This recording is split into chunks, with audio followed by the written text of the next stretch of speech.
Allah bir bəndəsini sevərsə, Allahın sevgisi haqqında biraz danışmaq istəyirəm.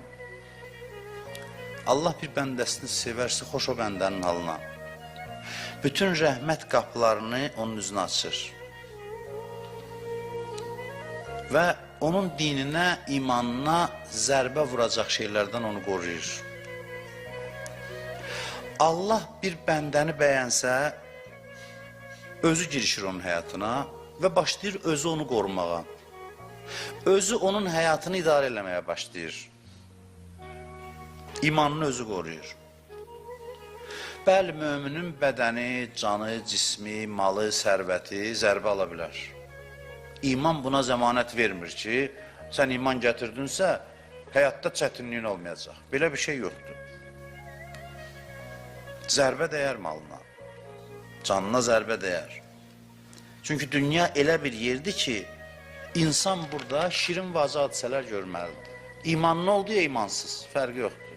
Bu barədə heç kəs sığortalanmayıb. Quran buyurur, وَلَنَبْلُوَنَّكُمْ بِشَيْءٍ مِنَ الْخَوْفِ وَالْجُوعِ وَنَّكْسٍ مِنَ الْأَنْوَالِ وَالْأَنْفُسِ وَالثَّمَرَاتِ.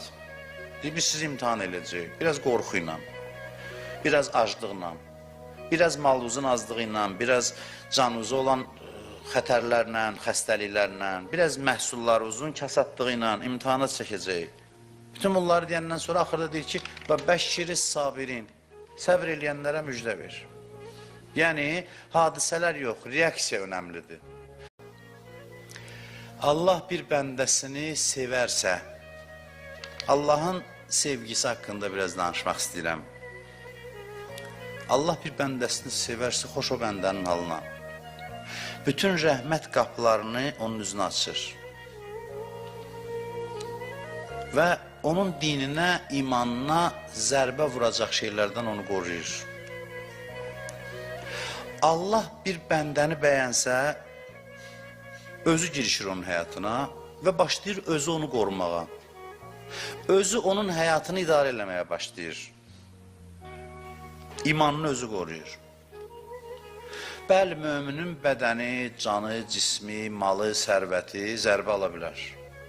İman buna zəmanət vermir ki, sən iman gətirdinsə, həyatda çətinliyin olmayacaq. Belə bir şey yoxdur.